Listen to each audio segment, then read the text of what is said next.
국회가 오송 참사에 대한 국정조사 결과 보고서를 채택했습니다. 부실했던 재난안전 시스템 전반에 대한 진단과 후속 조치 등의 내용이 담겼는데요. 최고 책임자 가운데 한 명인 김영환 도지사에 대해선 재수사를 요구했습니다. 먼저 보고서에 담긴 국정조사 결과의 핵심을 이유진 기자가 보도합니다. 국회 행정안전위원회가 한 달여 국정조사 끝에 발표한 결과 보고서입니다. 30명의 사상자를 낸 오송 참사의 원인으로 크게 3가지를 꼽았습니다. 호우에 범람한 미호강물이 500m 떨어진 지하차도까지 물에 잠긴 원인이 된 부실한 임시제방, 홍수 취약지구인 미호강 일대와 주변 지하차도 등 풍수의 우려시설에 대한 점검 부족, 여기에 무엇보다 충청북도와 청주시, 경찰, 소방 등 관계기관의 대응이 미흡했다는 점을 분명히 했습니다.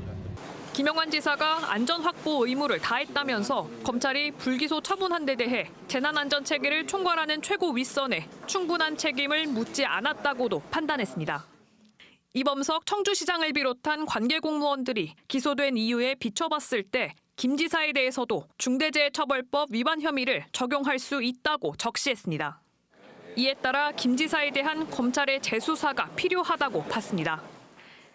검찰 수사는 제방 붕괴된 원인에만 집중해서 수사가 이루어졌기 때문에 전면적인 재수사가 불가피하다. 국회 행안위는 이와 함께 김 지사를 국정조사 위증 증인으로 고발하기로 했습니다. 지난 10일 기관 보고 당시 김 지사가 제방절개가 없었다, 우리는 CCTV를 보고 있었다고 말한 게 허위 진술이라고 판단했습니다.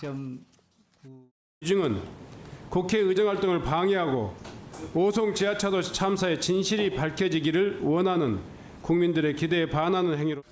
재난 상황 시 관계기관의 신속한 대응과 명확한 책임 소재를 위한 관련법 정비도 강조했습니다.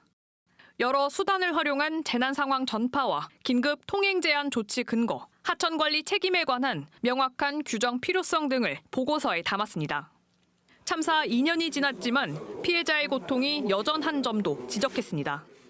사고 책임이 있는 제방 시공사가 아직도 배상하지 않았고 자치단체의 추모 사업도 부실하다고 봤습니다. 추모 현판, 추모비 설치를 위한 자치단체의 추진 의지와 정부 차원의 관심, 지속적인 치료 지원, 생존자를 위한 소통 창구 마련 등을 촉구했습니다.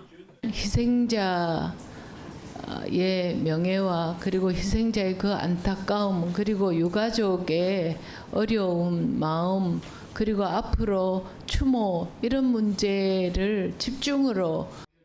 이번 오송 참사 국정조사 결과 보고서는 민주당 등 범여권 주도로 채택됐습니다. 수사에 영향을 주면 안 된다고 연일 우려를 표한 국민의힘은 참석 의원 4명 모두 반대 표결했습니다. KBS 뉴스 이유진입니다.